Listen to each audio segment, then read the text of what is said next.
Good day, students. Our last video lesson was about the different atomic model. Today, we'll be discussing about the last atomic model. This is the quantum mechanical model. Are you ready to learn about this model? Let's start.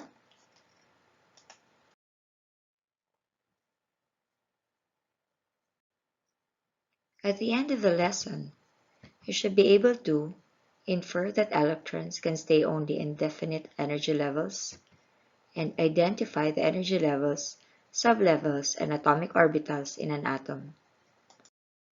Before we start, let us check your level of knowledge to our subject matter. Let's have first our pretest. Select the letter of the best answer from among the given choices. Write it on your answer sheets. I will be giving you 10 seconds to write your answer. Let's start. Question number 1.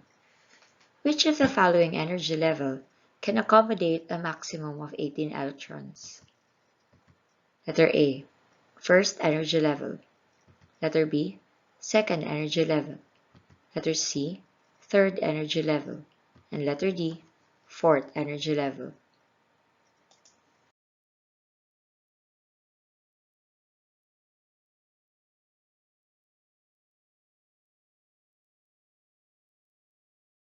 Second question. An atom with 32 electrons has blank energy levels. Letter A, 1, B, 2, C, 3, or letter D, 4.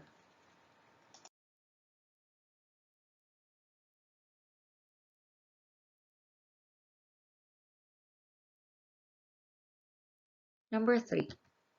Which of the given orbitals is of higher energy? Letter A, 1s, letter B, 2s, letter C, 2p, or letter D, 3p.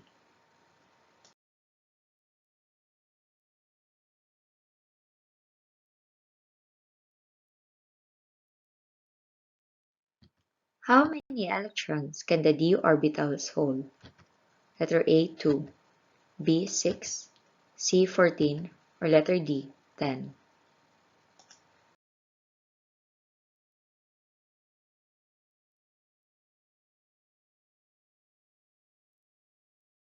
Last number. How many atomic orbitals are in p sublevel? Letter A, 1, B, 2, C, 3, or letter D, 4.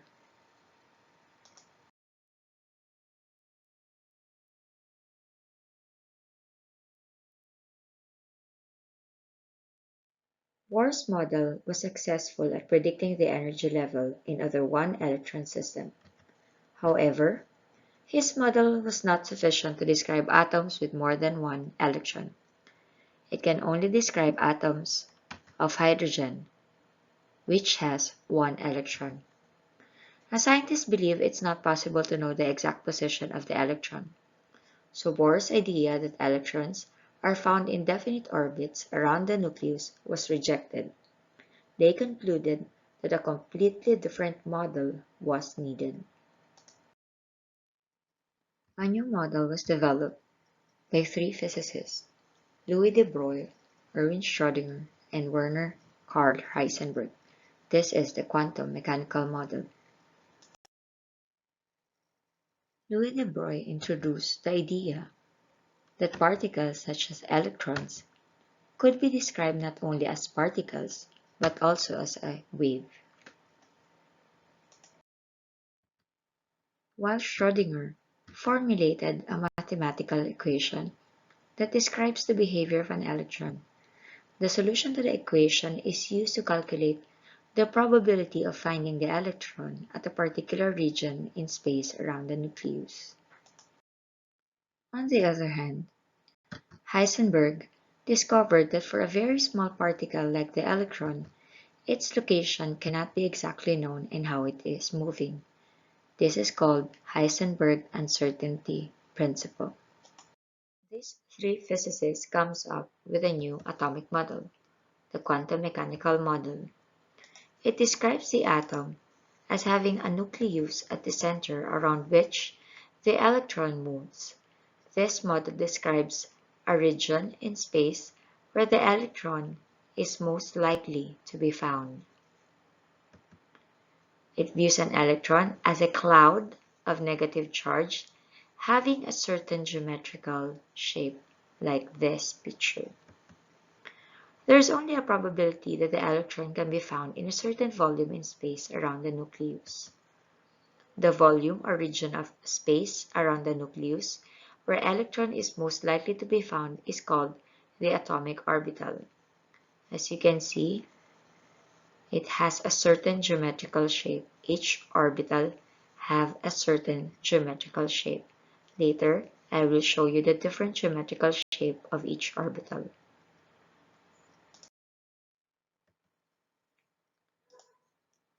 Now, the circle where electrons orbit is referred to as energy level. These circles is referred to as energy levels. Electrons in the outermost circles, here is the outermost circle, have higher energy since it requires more effort to pull the electrons. The greater the distance from the nucleus, the higher the energy. Energy levels are numbered as 1, 2, 3, 4, 5, 6, etc.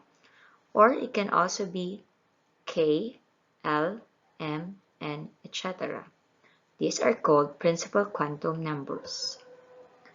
The letter is used to represent the energy level. The smaller the number, the closer the energy level to the nucleus. So as you can see, 1 is closer to the nucleus than N2.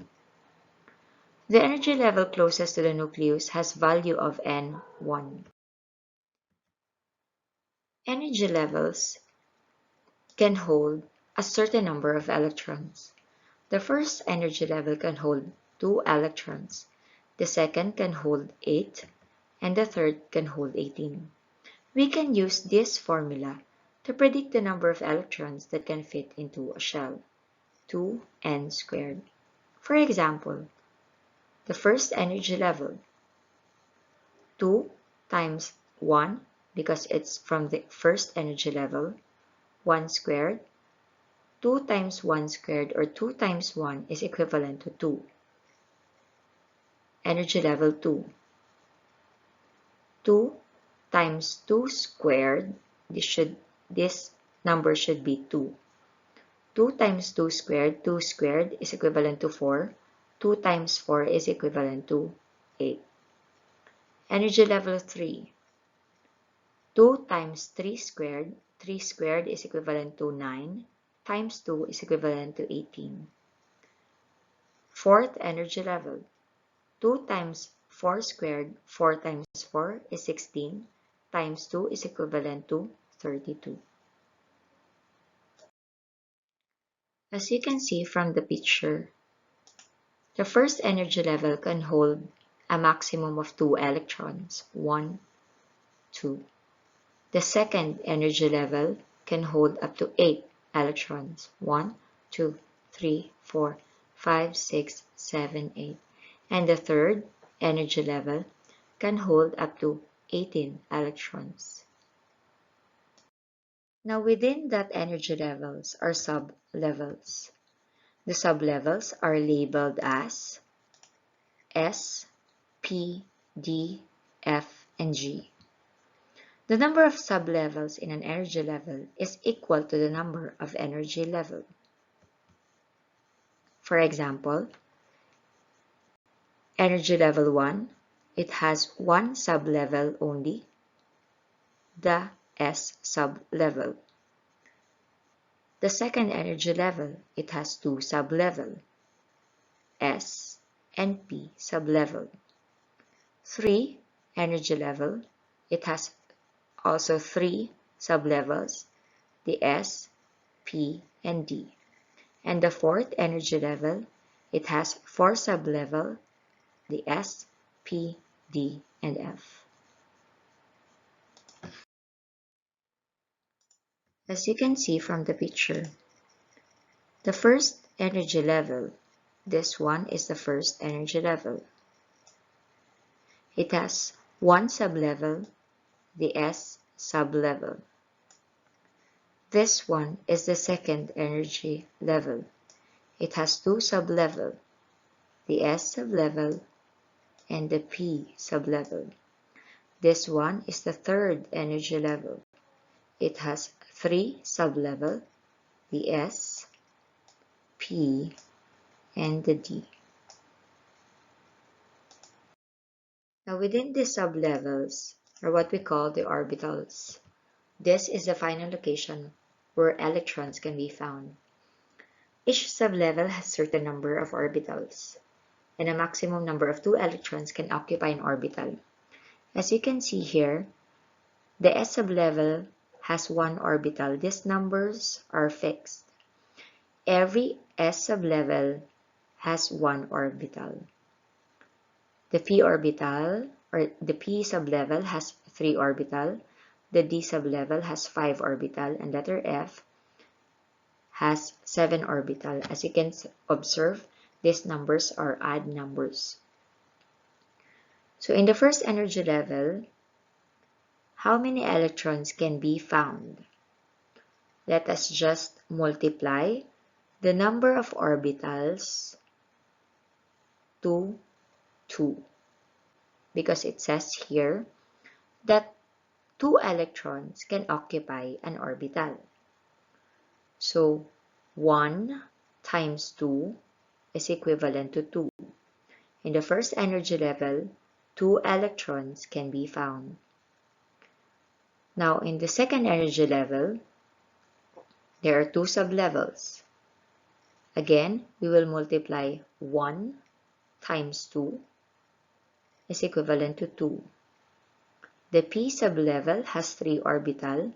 We just need to multiply 3 times 2 is equivalent to 6. Then we add 2 plus 6. So in the second energy level, there are 8 electrons. In the third energy level, again we will multiply 1 times 2 is equivalent to 2. 3 times 2 is equivalent to 6. And this sublevel has 5 orbitals, so we need to multiply 5 times 2. 5 times 2 is equivalent to 10. Then we will add 2 plus 6 plus 10 is equivalent to 18. 18 electrons can be found in the third energy level. Now, as you can see from the picture, the first energy level has one sublevel, the s sublevel, and the s sublevel has one orbital. The second energy level has two sublevels, the s sublevel and the p sublevel. The s sublevel has again one orbital, while the p sublevel has 1, 2, 3 orbitals. The third energy level has 3 sublevels, the s, p, and d sublevels. Again, the s has 1 orbital, the p has 3 orbitals, and the letter d has 5 orbitals. You need to memorize this table or memorize the formula 2n squared, because you will be needing this for our next topic, the electron configuration. I have discussed earlier that orbitals has certain geometrical shape, like this picture. Orbitals have specific energy values. They have particular shapes and direction in space. The s orbital is spherical in shape. The p orbital is dumbbell in shape. D orbital is double dumbbell. Now the p orbitals are oriented along the x, y, and z axis. It can be expressed as px, py, and pz. This x, y, and z represents the orbitals. Remember that p sublevel has 3 orbitals, so the first orbital can be expressed as px, The second orbital can be expressed as py, and the pz is the third orbital.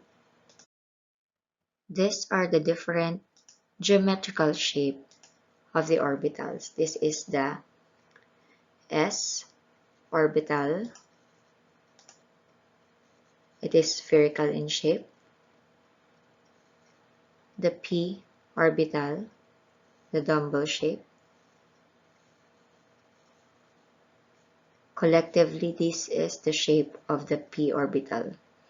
The px, py, and pz. The d orbital, these are the shape of the different orbitals in a specific sublevel. Now let us summarize what we have learned about the quantum mechanical model. Electrons orbit the nucleus in circles called energy levels. Inside these energy levels are what we call the sublevels. The S sublevel, P sublevel, D sublevel, and the F sublevel. Inside the sublevels are the orbitals, and each orbital can hold 2 electrons.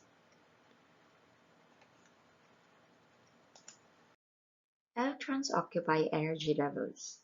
Again, energy levels have sublevels, the S, P, D, and F. The sublevels have orbitals. S has 1 orbital, P has 3 orbital, D has 5, and F has 7. Now suppose the atom has stripped off its electron, and then we added it back one at a time. What energy level, sublevel, and orbital would the electrons occupy? Electrons fill the orbitals according to a pattern. This is what we call the electron configuration. Now, the electron configuration is a way in which electrons are distributed in the different orbitals around the nucleus. Now, if we're going to put back one electron at a time, what energy level, sublevel, and orbital would the electron first occupy? For this lesson, you should memorize or remember this table. Now, at the end of this lesson, you will be able to, first, determine the pattern of filling the atomic orbitals based on the given electron distribution. And lastly, write the electron configuration of the elements in the periodic table. Now, in the electronic configuration of 1s1, 1 refers to the energy level occupied by the electron. S denotes the kind of orbital, and the superscript 1 is for the number of electrons in the orbital. The main energy level also tells us the number of sublevels, and the name of the sublevel is also the same with the name of the orbital.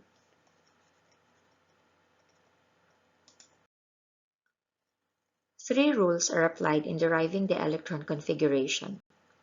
These are the Aufbau's principle, Pauli's exclusion principle, and Hund's rule of multiplicity.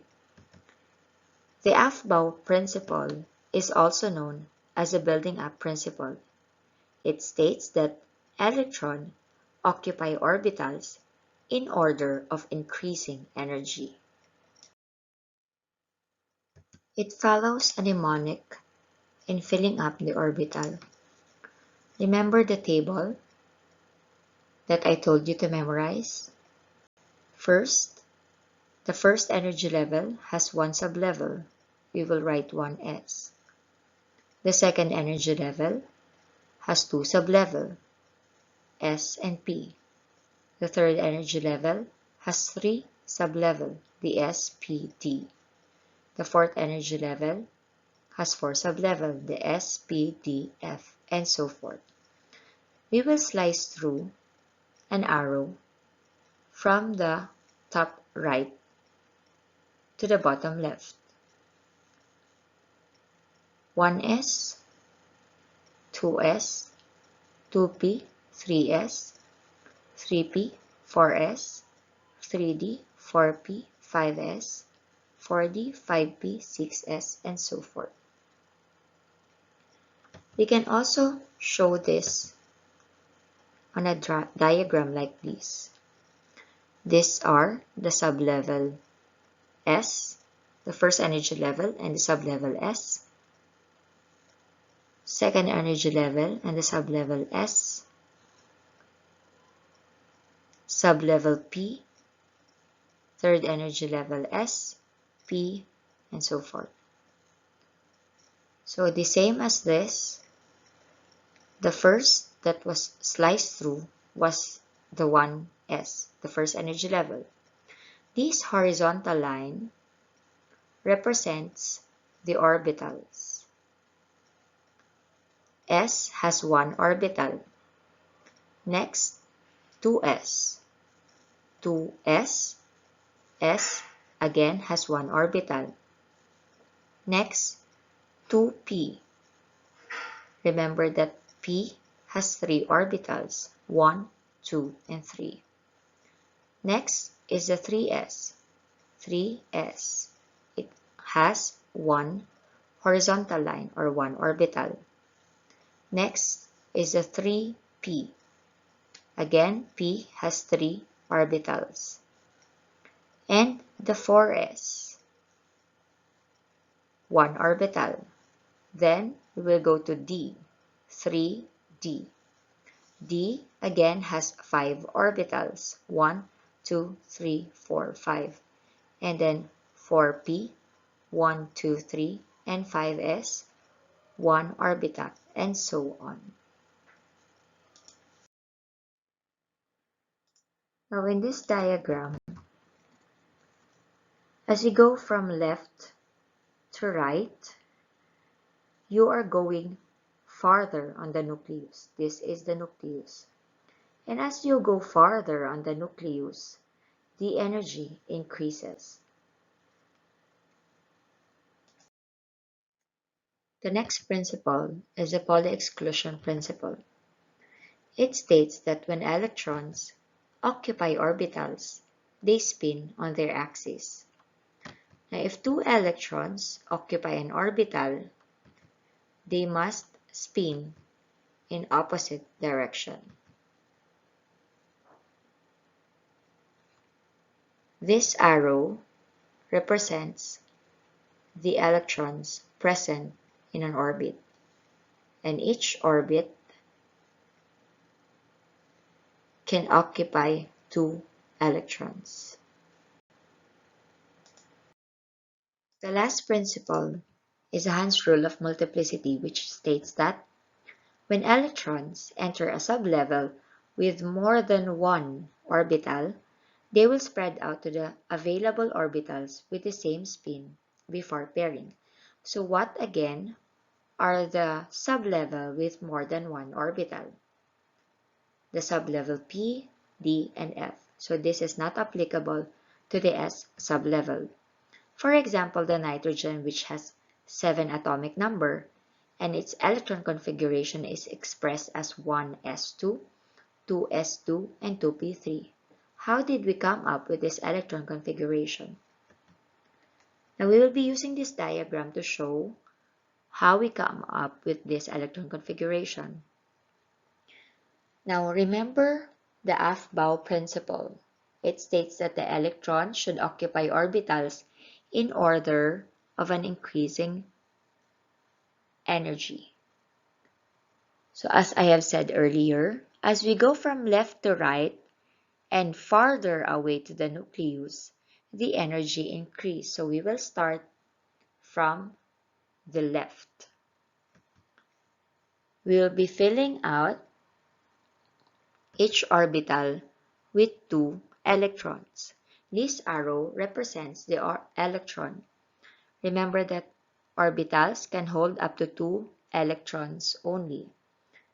And then, the Pauli exclusion principle, let's apply this. This arrow represents 2 electrons spinning in an opposite direction. Next, again, this is on the S sublevel, so we will fill in the orbitals with 2 electrons. Now we go to the p sublevel, which has more than one orbital.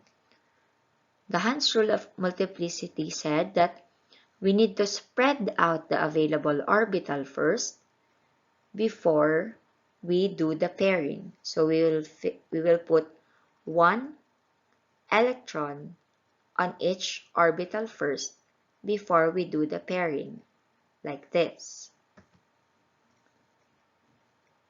The 2px, this one can be represented as px, py, and pz.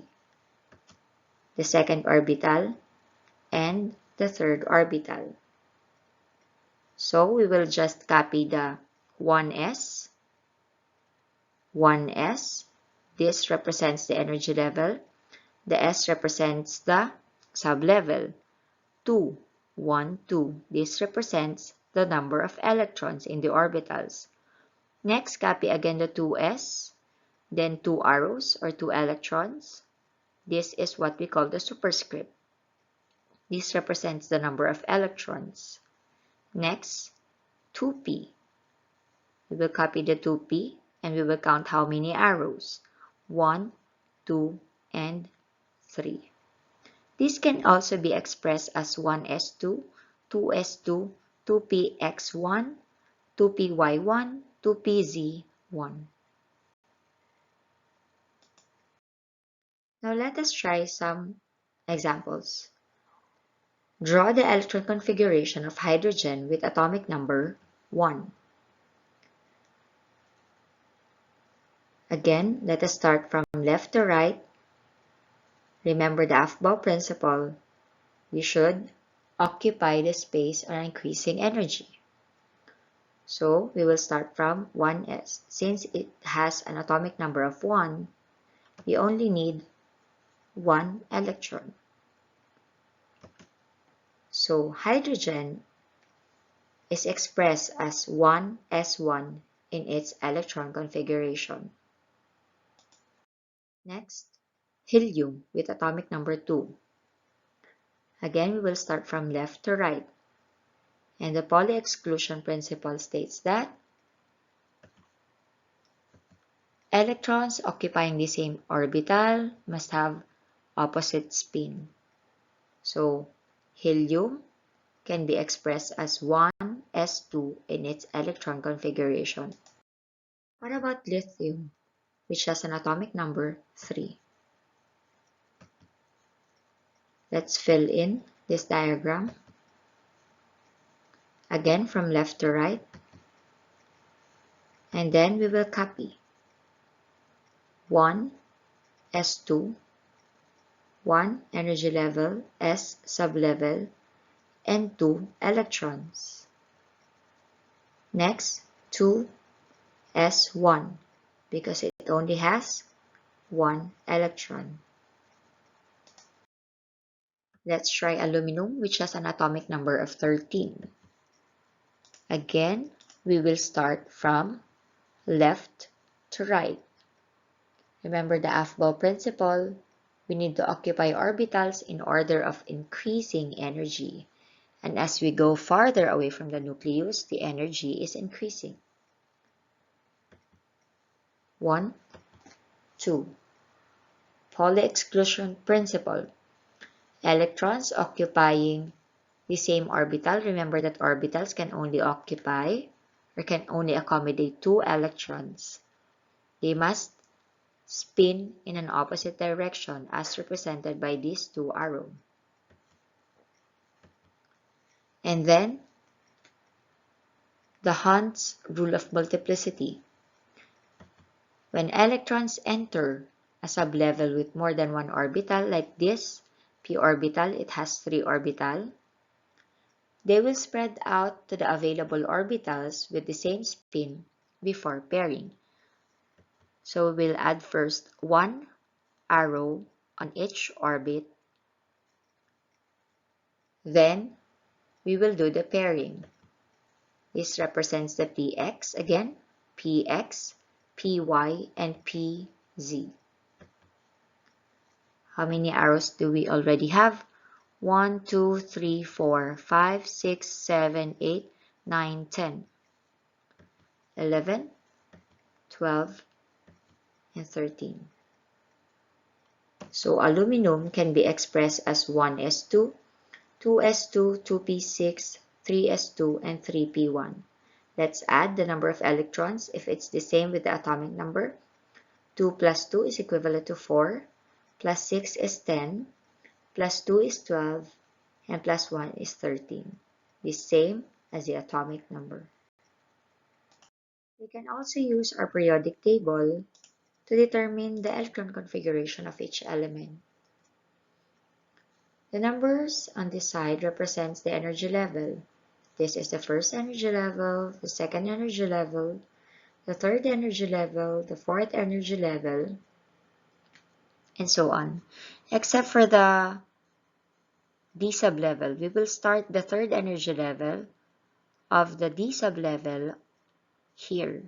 So this can be represented as the 3D1, 3D2, 3D3, 3D4, 3D5, and so on. Here is the 4D1, 4D2, 4D3, 4D4, and so on. So this area represents the S sublevel. Remember that the S sublevel has one orbital, so it only has 2 electrons since 1 orbital can accommodate 2 electrons. So we'll be occupying 2 columns on the S sublevel. Here is the P sublevel. P sublevel has 3 orbitals times 2. That's why we are occupying 6 columns. D sublevel has 5 orbitals. That's why we are occupying 10 columns. And the F orbitals, sublevel, the F sublevel has 7 orbitals, so we will be occupying 14 columns. Now, how are you going to use the periodic table to determine the electron configuration? So, say for example, we will be looking for the electron configuration of C, or the carbon, which has an atomic number of 6. Carbon, let me erase that first. Again, carbon, which has an atomic number of 6. We will start from the left to right. Increasing number, increasing energy level. Remember the Aufbau principle. So we'll write first 1, S. How many bucks? 1, 2. 1s, 2. Next, 2, energy level. How many bucks? 1, 2. And then we go to the P sublevel. Remember, this is the second energy level. The P sublevel still on the second energy level. P. How many bucks? 1, 2. So carbon can be expressed as 1s2, 2s2, and 2p2. How about sodium? Sodium has 11 energy, or rather 11 atomic number. Again, we will start from the first energy level, 1s2. Then 2s2.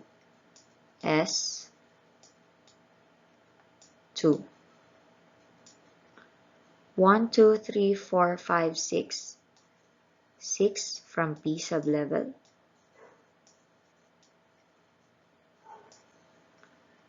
And 3s1. So sodium can be expressed as 1s2, 2s2, 2p6, 3s1. Let's check how many electrons do we have. 2 plus 2, 4, plus 6, 10, plus 1, 11. We have the same atomic number. That is how you use your periodic table in determining the electron configuration of the elements. I will be posting this for your reference.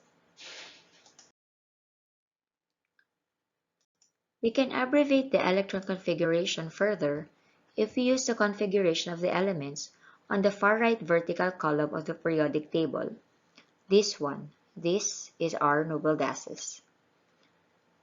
For example, chlorine. Chlorine has 17 atomic number. Instead of writing 1s2, 2s2, 2p6, 3s2, and 3p5, we will write neon, since neon is the nearest noble gas which has a lower number than 17. We cannot use argon because it will have a higher number to the atomic number of chlorine, which is 17. So we will use neon. Neon. This indicates the electron configuration of neon plus 3s2, 1, 2, and 3p5, 1, 2, 3, 4, 5.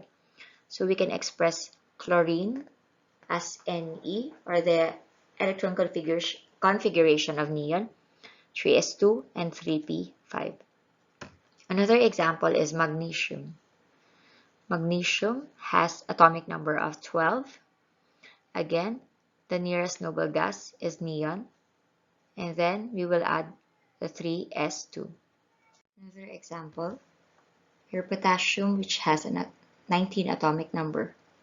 Instead of writing the long 1s2, 2s2, 2p5, 2s2, 3s2 rather, 3p6, and 4s1, you will write argon, the electron configuration of argon, plus 4s1. And then arsenic. Arsenic, which has an atomic number of 33. It can be written as the electron configuration of argon, plus 4s2. 3d, remember that this is still included on the third energy level. So 1, 2, 3, 4, 5, 6, 7, 8, 9, 10. 10 boxes, so 3d10 and 4p3. 1, 2, 3.